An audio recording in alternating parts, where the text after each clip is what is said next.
Next up, we have the First Baptist Church and its impact on the community of Council Bluffs since 1856, excuse me, brought to you by Ward Bean.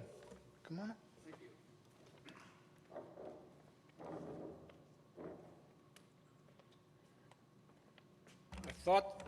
I was told that my face, my face appears up there. Enjoy it, because that's the only photo you're going to see on that screen for the next 15 or 20 minutes, okay?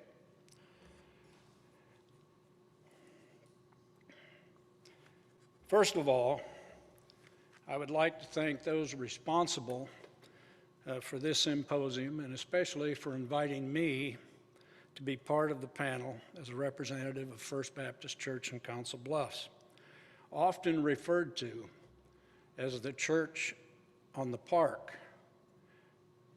And that's because for the last 160 years, First Baptist Church in Council Bluffs has been located across the street from Bayless Park.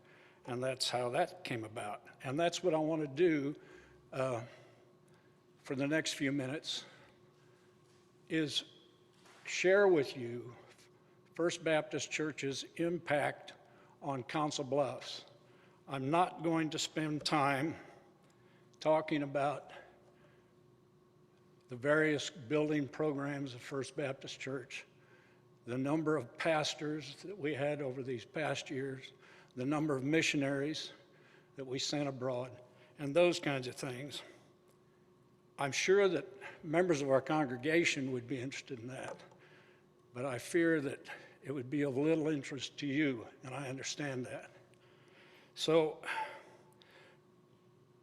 I'm going to talk basically about three events that happened between 1881 and 1884. The first event, of course, was the incorporation of First Baptist Church, when articles of incorporation were filed at the Pottawatomie County Courthouse in 1851. I'm sorry, 1851. In 1881, and the other two events happened in 1881 and 1884. And I'll feature two of our pastors, the first two pastors that came during that period of time, as well as some women of the church who were angels in disguise because of what they did in help forming one of the two institutions that still exists in Council Bluffs today. The first event in 1856 was when our church became a legal corporate entity. And that's important for a couple reasons. I believe that if First Baptist Church hadn't existed, we wouldn't have the two prominent organizations that are still impacting Council Bluffs today. One of those is Children Square USA. The legal name is Christian Home Children Square USA. And the other organization is now known as Methodist Jenny Edmondson Hospital, one of two hospitals in Council Bluffs. And it was organized because of the efforts of some of the women in our church in the Great Flood of 1881.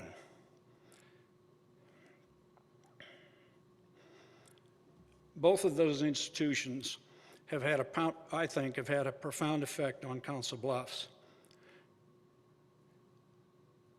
So, the official recorded history of First Baptist Church began on May 8th, 1856,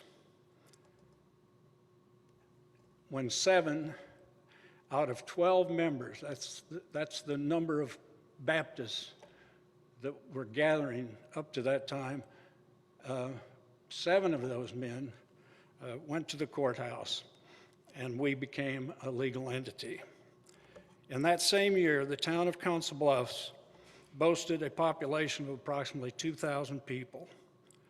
They were a motley crowd, including Indians, gold seekers, land grabbers, gamblers, criminals, and prostitutes, as well as adventurers who were having a last fling in this frontier town before moving west.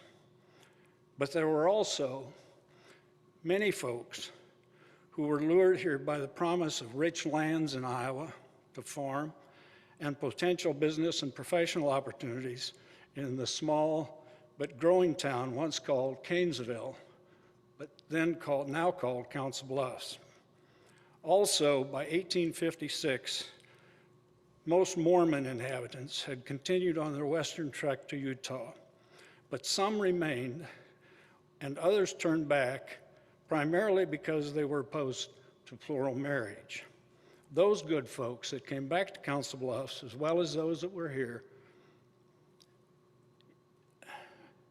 eventually founded one of the earliest churches in 1862. It was their church, originally called the Reorganized Church of Jesus Christ of Latter-day Saints, known today as Christ Community Church.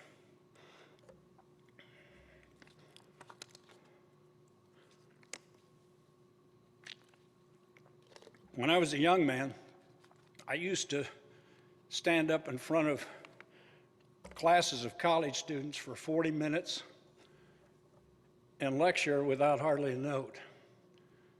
And I apologize that I have to read this to you today, but I have to say I also thank God that next month I'll celebrate my 82nd birthday. So I appreciate you bearing with me. During First Baptist formative years, those 12 years between 1856 and 1868, our small congregation was served by volunteer ministers who were either circuit riders and or pastors of other churches in the area. The faithful met for worship services in members' homes and in the summer months outdoors in a grove of trees near town. As the membership grew over the years, the faithful met in various buildings, including community halls, the YMCA, and First Congregational Church, which is located across the street from our church in downtown Council Bluffs. When our first full-time pastor, Reverend Thomas Jefferson, came to Council Bluffs in 1868, there were 20 church members. He came on condition that the congregation would build or provide a building for church services. The congregation agreed. Under his supervision, the membership built a chapel in 1869 that seated 150 people, located about where Bloomer School is today. The chapel was a wooden structure, and it was dedicated in February 1869. 2 years later, in 1871, the land where our present church is located was purchased for $2,100 so that a larger church could be constructed. The chapel, excuse me, I've lost my place. The chapel was later moved to our present location, a lot that was available, and it was moved there so that we could build a bigger church to accommodate a growing population. When Pastor Thixon arrived in 1886, there were about 10,000 citizens in Council Bluffs. 12 years later, when he was replaced by Pastor Lemon in 1881, Council Bluffs had 18,000 folks. So Pastor Thixon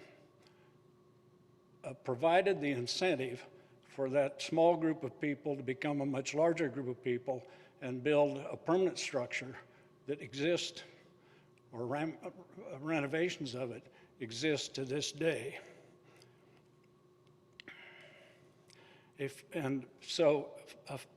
After he resigned, a few months after he resigned, Pastor Lemon arrived in Council Bluffs. He was our second pastor. And at that time, Council Bluffs experienced its most destructive flood in history. In the late spring, when the Missouri River inundated the entire western and southern portions of the town. This caused a wave of typhoid fever and related illnesses that exacerbated the existing economic hard times. The elevated rates of suicide and other social ills, including drunkenness and homelessness. Families in Council Bluffs were desperate. Fortunately, Reverend Lemon's background qualified him for the challenges he faced. He had successfully practiced law for 7 years in Missouri and had also owned and operated 4 newspapers prior to returning to seminary to pursue a degree in theology so he could become a Baptist minister. Upon completing his seminary education, he became the 4th generation Baptist minister. So he was well prepared to provide leadership and assistance to help turn back the tide of misery that was facing the community of Council Bluffs and he was facing as a new pastor. Shortly after his arrival in the spring of '81, he preached at the funeral of a mechanic who had committed suicide in a fit of despair over his drinking addiction. The man had left a wife and 6 children penniless. His widow washed clothing for other families to provide for her children. 2 weeks later, the widow's infant child died, and Pastor Lemon was again called to preach at the baby's funeral. Shortly after the baby's funeral, in a sermon to his congregation, Pastor Lemon took up a collection for the widow amounting to $25.50. However, she refused the money, saying that there were many others in town who needed help as much or more than she did. Pastor Lemon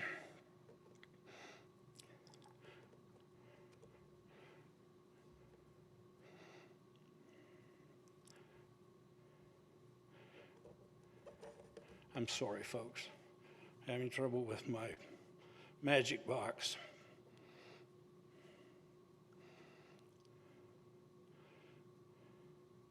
Pastor Lemon said to her, "Get into my carriage and show me these people and their living situation." She did so, and he was deeply moved.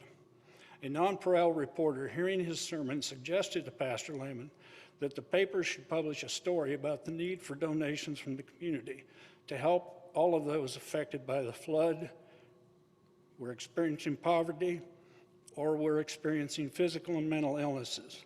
Pastor Lemon consented to the printed announcement.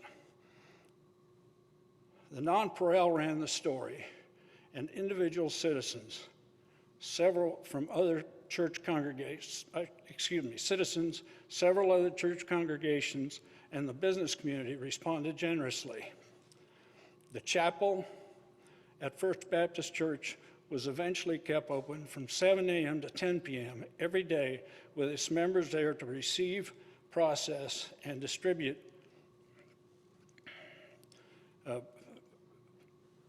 what the various organizations had brought there.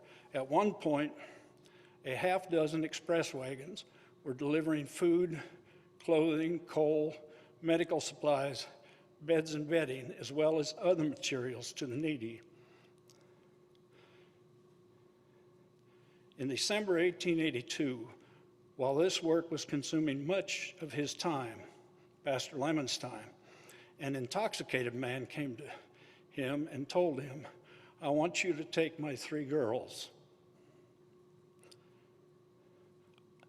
My wife died recently, and I can't care for them," he said. Reverend Lemon explained that he had no way to assume responsibility for the girls, but offered to assist him with supplies. The man refused, saying, "I'm a wreck and I know it. If you will not take the girls, they'll have to go to the poorhouse, and God only knows what will become of them." Pastor Lemon felt compassion for this man because of the sincerity of his brokenness. So he went with the father, picked up the girls, and made arrangements for them to be boarded with a local family, paying the boarding expenses out of his own pocket.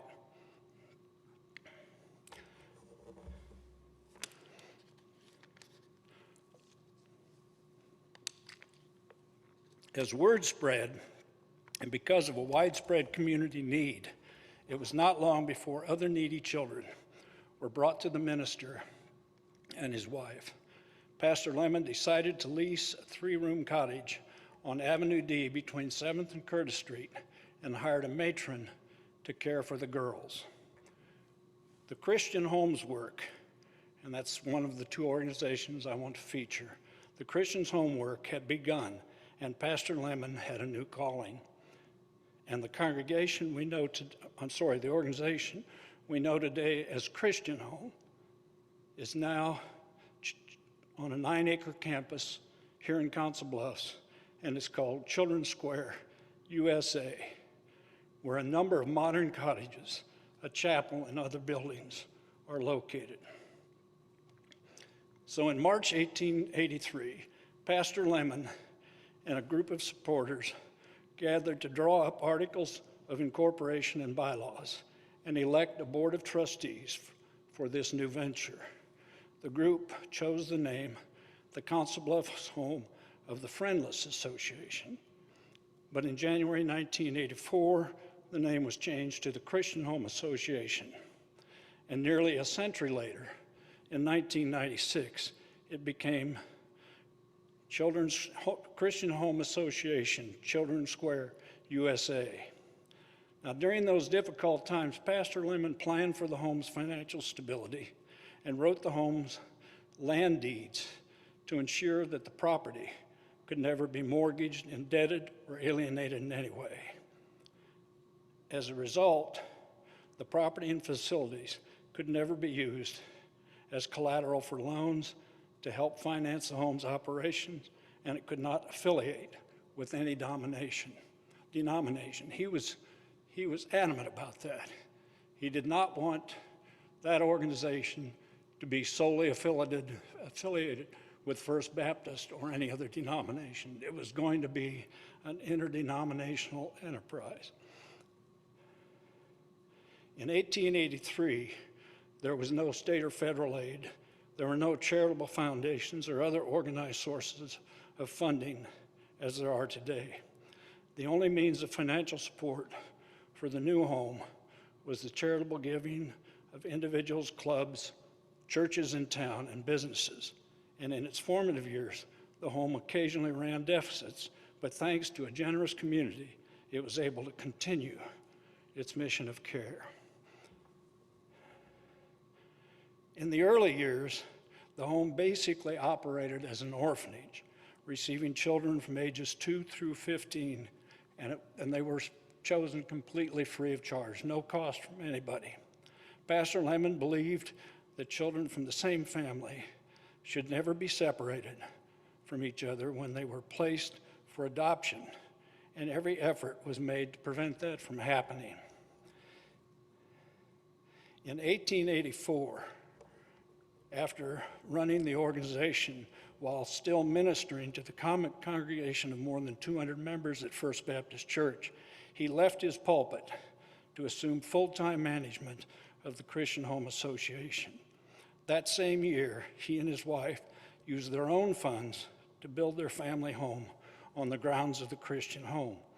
A short time after the Lemon's home was completed, and because of Pastor Lemon's past experience when he was in Missouri owning newspapers, Christian Home Association began attracting contributory support through the distribution of its own newspaper called Christian Home.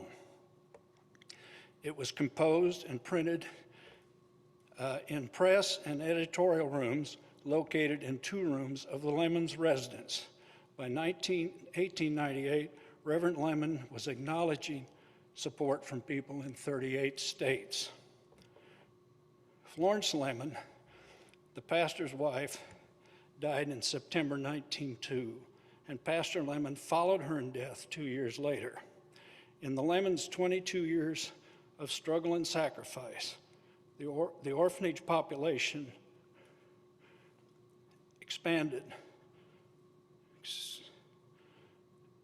grew from 220 children, expanded from one 3-room cottage to 20 cottages and a large chapel situated on 2.5 blocks at 7th Street and Curtis Avenue.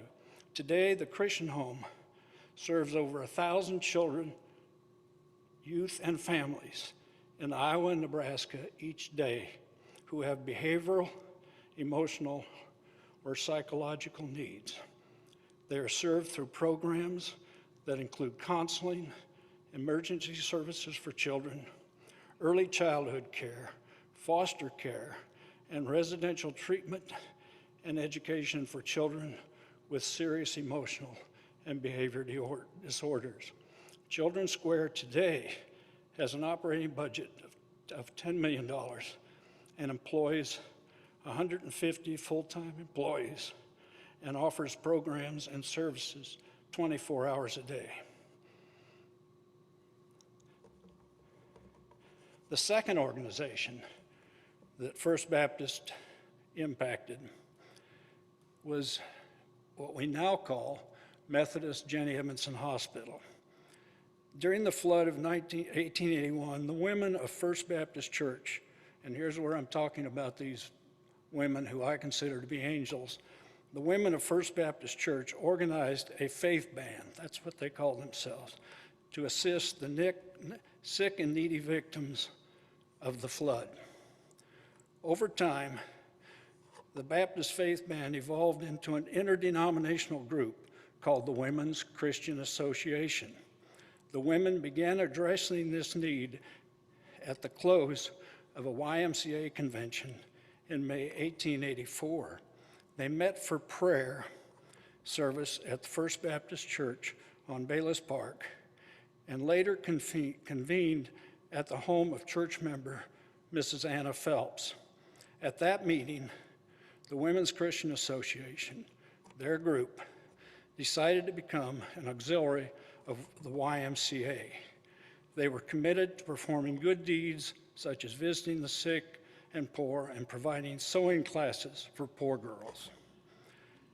However, an unfortunate incident involving an unwed mother who had been taken to the county jail for her baby to be born redirected their focus. The need for a community hospital, as they saw it, was very evident. And at the next meeting of the group on July 20th, 1887, the Women's Christian Association was incorporated with its primary mission to care for sick and injured in the community. The Articles of Incorporation were signed by several members, and that was the beginning of Jenny Edmondson Memorial Hospital.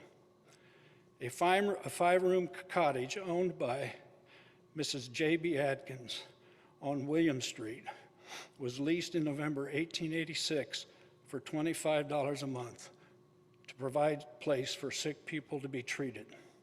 Collections at area churches, including their home church, First Baptist Church, provided funds needed for the modest hospital's beginning. The first patient was a Mr. Perkins, who came to the hospital in April 1871. He was cared for, and when he left, he thanked his caregivers, saying, "I shall never forget what you women have done for me." The needs of the small hospital soon outgrew its space. The Women's Christian Association rented an attractive and larger brick home, which had been the residence of Dr. P.J. McMahon at the northwest corner of 6th Avenue and 9th Street. Churches and fraternal organizations helped furnish the rooms. In 1890, the home was for sale, and the Women's Christian Association purchased it. Remodeling, repairs, and a steam heating plant that was installed meant mounting indebtedness, but the Women's Christian Association was not discouraged. One of Council Bluffs' most prominent citizens, Amelia Bloomer, was said to be among the first volunteers to offer baskets of food to the fledgling hospital. Mrs. Phelps' father, John Baldwin, who was a successful businessman, made up sacks of flour at his mill and gave them to the hospital. Records show that concerned citizens contributed from $5 to $100 annually to support the new institution. How am I doing on time? In the early days, Mrs. Lucas, and remember her name if you will, because I'll be talking a little bit about her later. Mrs. Lucas, an officer of the Weiss Women's Christian Association, often made personal calls on Council Bluffs businesses and professionals requesting donations for the new enterprise. One of the people she visited was an upstart lawyer named J.D. Edmondson, whom she had known when she was growing up in Glenwood, Iowa, 15 miles south of Council Bluffs. Mr. Edmondson, who was just beginning his practice as an attorney, gave her $20 and commented, "Sometime I hope to do something worthwhile for you." Reports from 87 to 1891 showed that more than 200 patients were admitted to their little hospital, 115 pain patients, and 82 charity cases. In those early days, donations and patient fees kept the books balanced, but just barely. By the late 1880s, the hospital could no longer be run by untrained women. Nursing became a respected career, and in 1889, one of the first nursing schools west of the Mississippi River was founded in Council Bluffs. It probably was Mercy's School of Nursing, which, by the way, when I first came to work at Iowa Western Community College, my office was on the upper floor of the old women's dormitory. You remember where that was? It's been a long time ago. Admission to the School of Nursing was open to single women of good moral character and the ability to read and write. Women instructors with little more experience than their students helped with hands-on training. Physicians presented lectures, and student nurses were allowed to observe operations in the surgical theater.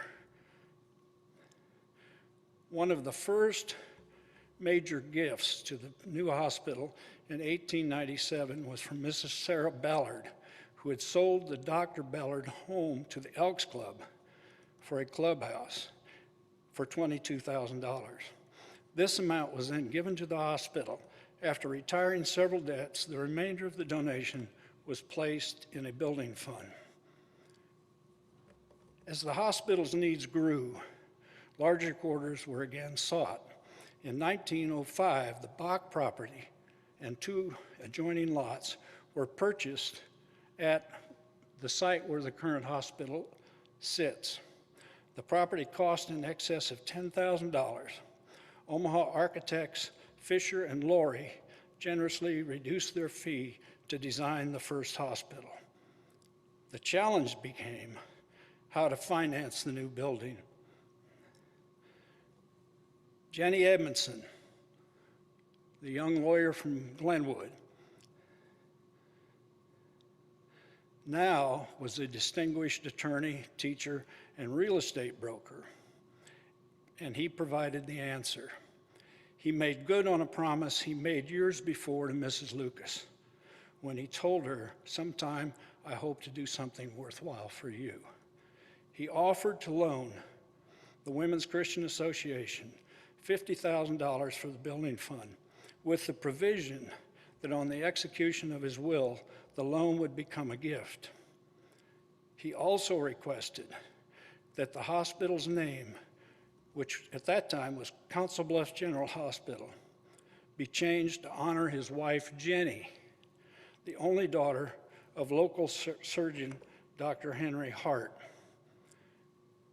7 years after the Edmondsons married, Jenny had suffered a severe spinal injury when a prankster pulled a chair from under her as she was taking a seat at a social event in town.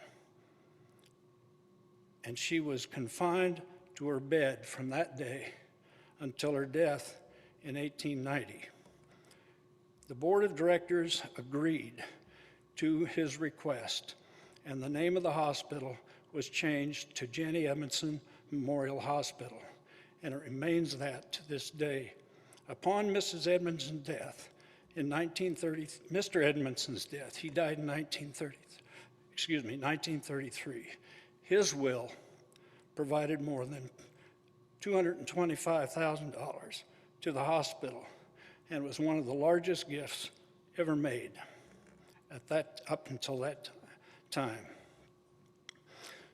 Construction of the new hospital, newly named after Jenny Edmondson, began in 1905 and was completed in 2 years.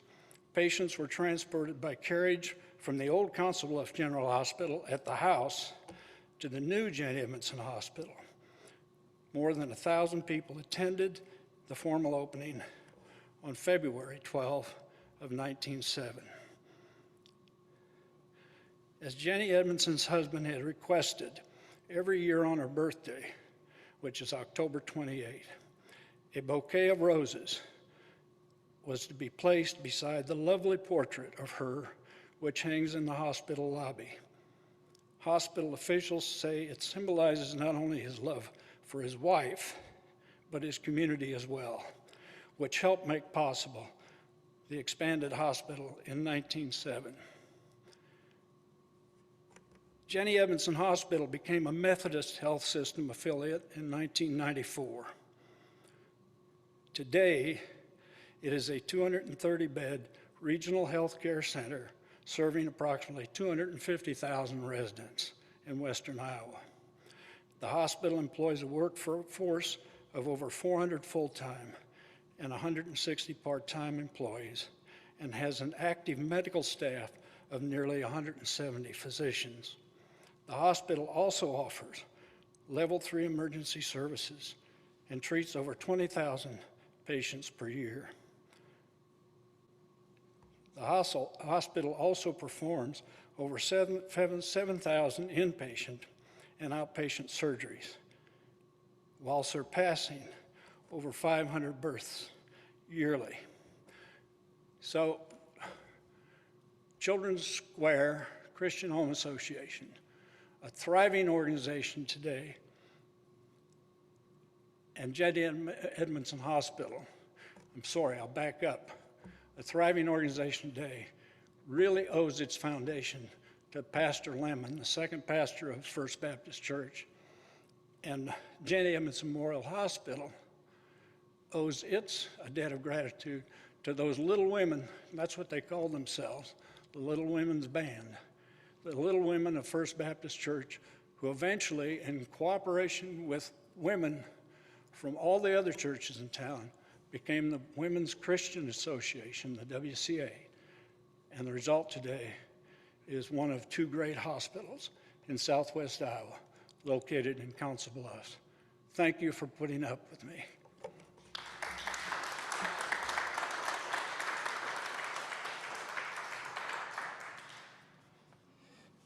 That 1881 flood was so devastating that it changed the course of the Missouri River Channel and brought brought us Lake Manawa. Now we're going to take some questions. If anybody has any questions for the panel, if you would like to say them out loud, I'll repeat them for the video audience. Yes. Who was St. Albert's High School named after? Well, St. Albert, the saint, is a saint. St. Albert is the saint most famous for teaching another famous saint, St. Thomas Aquinas. But rumor has it that it was named after Father Albert David Saver. So that's where they got that connection. Other questions? Yes. Question for Deacon Snook. Can you tell us any more about the German immigrants coming to Council Bluffs? What was the window when they came? Can you tell us more about the German immigrants coming to Council Bluffs and what was the window in which they came? I think they were probably came in along about the same time as the Irish did. They came here to work on the railroads. And so from what we saw, it looked like, you know, the Irish came first and then the Germans weren't very far behind. Of course, there's a lot of German places in southwest Iowa. You've got Westphalia is a very heavily German town up in Shelby County. They came to farm and then also to work on the railroads. So it was about that same time. Any other questions? Yes. You were talking about the formation of St. Albert and how shortly after St. Albert opened, the St. Peter's and St. Patrick's schools closed. Did St. Albert use any of those buildings when they were using the primary and middle school grades when they were working on having that to the school structure? Did St. Albert's use any of the existing school structures for previous schools? No, like I said in my talk, in the East End, St. Peter's and St. Patrick's kind of merged into one group where you had grades 1 through 3 at St. Peter's and 4, 5, and 6 at St. Patrick's. The West End, you had Holy Family and Queens. That was still kind of forming what the St. Albert's school system was going to be. St. Albert's was still kind of considered the high school, junior high and high school at that time. And then it wasn't until later on, well after I got out of there and I was up at St. Albert's, that they converged it all into say, this is all going to be St. Albert's school system. And like where you went, you know, you went to the elementary and what was the 9th Avenue grade school. St. Albert's bought that building when they closed Holy Family and Queen of Apostles. So, and then the schools like at St. Peter's grade school remained on site and was used kind of as a center for classrooms for CCD education and other office meetings until St. Peter's tore it down to make room for their parking lot, and then we built the hall that we've got, the Father Cotis Hall that sits back there. Okay, I want to thank you all for coming, and I want to thank Deacon Pat and Shelley Snook, and also Ward Bean for your presentations today. Thank you very much.